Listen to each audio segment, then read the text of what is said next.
Assalamu alaikum students. Hope you all are doing well. Today's our topic is on error and accuracy.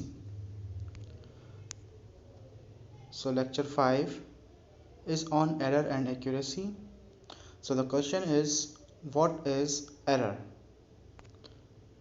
यानी कि error क्या है? Error की definition हमारे पास मौजूद है. Error is the difference between a measured and the true value of the measurement, the quantity being measured. इसका मतलब ये हुआ कि किसी भी वैल्यू की किसी भी ऑब्जेक्ट की या किसी भी चीज़ की हम जो एक्चुअल वैल्यू और जो मेजर्ड वैल्यू होती है उन दोनों में जो डिफरेंस होता है उसे हम एरर कहते हैं. यानी कि एक दीवार है, उसकी हमें हाइट नापनी है. उसकी हाइट फॉर एग्ज़ाम्पल है 25 फीट, लेकिन हम जब उसे किसी तरीके से नापते हैं तो नापने कोई गलती कर जाते हैं नापने में, और उसकी हाइट हम नाप लेते हैं 24 फीट. तो यहाँ जो 1 फुट का जो फ़र्क आ रहा है, जो डिफरेंस आ रहा है, इसे हम कहेंगे एरर. ये हमारा एरर है, क्योंकि जो एक्चुअल वैल्यू दीवार की है वो 25 फीट है और हम जब उसे मेजर कर रहे हैं तो वो 24 फीट बन रही है. तो 1 फुट का जो डिफरेंस आ रहा है वो एरर है. ठीक है. अब एरर की हमारे पास बेसिकली 3 टाइप्स मौजूद हैं यहाँ पर जो हमें डिस्कस करनी है. फर्स्ट टाइप है हमारी पर्सनल एरर, सेकंड टाइप है रैंडम एरर, थर्ड टाइप है सिस्टमेटिक एरर. तो इन तीनों टाइप्स को हम वन बाय वन स्टडी करेंगे. नेक्स्ट हमारे पास मौजूद है पहली एरर की टाइप हमारे मौजूद है personal error. This error is introduced by taking the reading और the value wrongly measured by observer. इसका मतलब ये हुआ कि जो ऑब्जर्वर है, यानी कि जो एक्सपेरिमेंट कर रहा है, जो ऑब्जर्वेशन कर रहा है, उसकी रीडिंग लेने वाला, यानी वो जो ऑब्जर्वर है उससे होने वाली गलती को हम पर्सनल एरर कहते हैं. फॉर एग्ज़ाम्पल वो कोई वैल्यू रिकॉर्ड करने में गलती कर रहा है, या वो रिकॉर्ड सही वैल्यू ठीक ले रहा है लेकिन उसको रिकॉर्ड गलत कर रहा है, या मिस रीड कर रहा है वैल्यू को, या वैल्यू को भूल रहा है. तो ऐसी कोई भी गलती जो एक पर्सन की वजह से हो, एक पर्सन कोई गलती मेक कर रहा है, बना रहा है, कर रहा है, तो उसे हम जो है वो पर्सनल एरर कहते हैं. तो पर्सन की गलती से पर्सनल एरर याद रहना चाहिए. इसकी एग्जांपल में a person may record a wrong value, misread a scale, forget a digit when reading a scale, और रिकॉर्डिंग अ मेजरमेंट. ये सब चीज़ें पर्सन की मिस्टेक हैं जो कि पर्सनल एरर डिफाइन करती हैं. फिर है रैंडम एरर.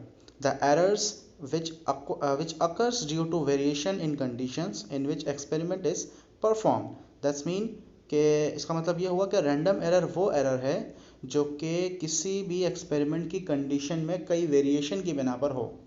अब वेरिएशन की बिना पर मतलब ये कि कोई भी ऐसी नागहानी चीज़, कोई नागहानी आफत, कोई ऐसी चीज़ जिसे आप कंट्रोल नहीं कर सकते और वो हो जाए एक्सपेरिमेंट के दौरान, तो उसे जिन जिन चीज़ों को आप कंट्रोल नहीं कर सकते, ऐसी आने वाली चीज़ों की वजह से जो एक्सपेरिमेंट आपका गलत साबित होता है उसे हम कहते हैं रैंडम एरर.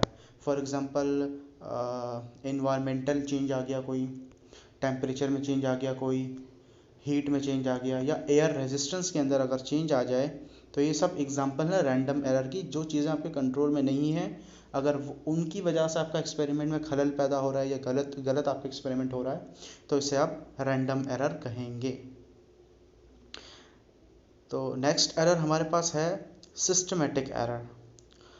इसकी डेफिनेशन है such types of errors are inbuilt in instruments because of their mechanical structure. They may be due to manufacturing, calibration, or operation of the device.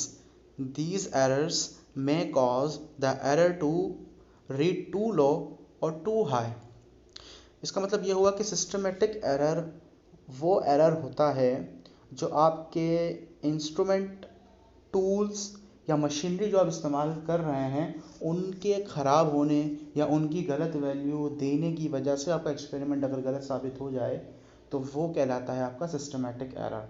अब ऐसा क्यों होता है? मशीन की मैन्युफैक्चरिंग गलत है, मैन्युफैक्चरिंग ख़राब है, मशीन की कोई सेटिंग ख़राब है, या जो आप टूल इस्तेमाल कर रहे हैं उस टूल की सेटिंग ख़राब है, उस टूल में कोई पहले से ख़राबी मौजूद है जिसकी वजह से या तो वो बंद सही नहीं हो रहा या खुल सही नहीं रहा, जिसकी वजह से आपकी रीडिंग्स ठीक नहीं आ रही, तो आप जो टूल इस्तेमाल कर रहे हैं, आप जो अपरेटस इस्तेमाल कर रहे हैं, उस अपरेटस में अगर कोई ख़राबी है जिसकी वजह से आपकी रीडिंग ठीक नहीं आ रही है, तो ऐसे एरर को हम सिस्टमेटिक एरर कहते हैं, जो कि सिस्टम का एरर है। इसकी एग्जांपल देख लेते हैं। इसकी एग्जांपल है, if the instrument uses the weak spring, then it gives the high value of measuring quantity. The error occurs in the instrument because of the friction or hysteresis loss. That's mean कि अगर आप एक lab के अंदर एक experiment करते हैं, आप एक ऑब्जेक्ट का वेट लेते हैं, तो अक्सर वेट लेने के लिए स्प्रिंग का इस्तेमाल किया जाता है। अगर आप वो स्प्रिंग जो आपने लिया है बहुत ज़्यादा सॉफ्ट या बहुत ज़्यादा वीक है, तो वो उस ऑब्जेक्ट के एक्चुअल वेट से ज़्यादा वेट बताएगा, क्योंकि वो बहुत ज़्यादा डाउनवर्ड की तरफ जाएगा।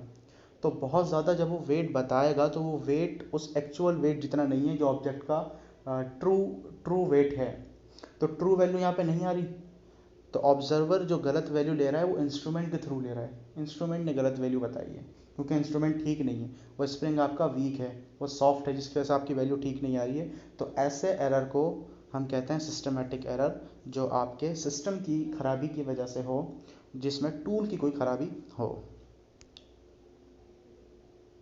अब हम बात कर लेते हैं एक्यूरेसी के बारे में। तो एक्यूरेसी किसे कहते हैं? एक्यूरेसी कहते हैं कि आप अपने एरर को ख़त्म करके तीन किस्में हमने 3 टाइप्स पढ़ी हैं एरर की, उन 3 टाइप में से कोई भी टाइप का एरर आपके पास आ जाए और आप उसे ठीक कर लें, उसके ठीक कर लेने को एक्यूरेसी कहते हैं। या तो आप उन तीनों एक्सपेरिमेंट में से जो भी एक्सपेरिमेंट आप कर रहे हैं, तीनों में से जो भी एरर आपका किसी एक्सपेरिमेंट में हो जाता है, उस एरर को आपने क्या करना है, उस वैल्यू को आपने बार बार लेना है, उस एक्सपेरिमेंट को बार बार करना है। बार बार करने पर अलग अलग वैल्यू आपके पास आएगी, हर बार आपके पास अलग वैल्यू आएगी। उसके बाद आप उनका एवरेज निकाल लें, एवरेज निकालने के बाद एक ऐसी वैल्यू होगी जो आपके आंसर के बहुत ज़्यादा क्लोज होगी। तो आंसर के क्लोज होने पर आपका आंसर जो है वो एक्यूरेट कहलाएगा, और इसी चीज़ को एक्यूरेसी कहते हैं। डेफिनेशन पढ़ लेते हैं। डेफिनेशन में लिखा हुआ है, accuracy refers to the closeness of a measured value to a standard और नॉन वैल्यू। तो इसका मतलब यही हुआ कि एक्यूरेसी जो है वो रेफर करती है मेजर्ड वैल्यू के क्लोज और स्टैंडर्ड वैल्यू और नॉन वैल्यू के, यानी कि जो भी आप मेजर कर रहे हैं वैल्यू, ठीक है, वो एक्चुअल के नज़दीक नज़दीक या करीब करीब होनी चाहिए, क्लोज होनी चाहिए, तो उसको एक्यूरेसी कहते हैं। एग्जांपल ले लेते हैं इसकी।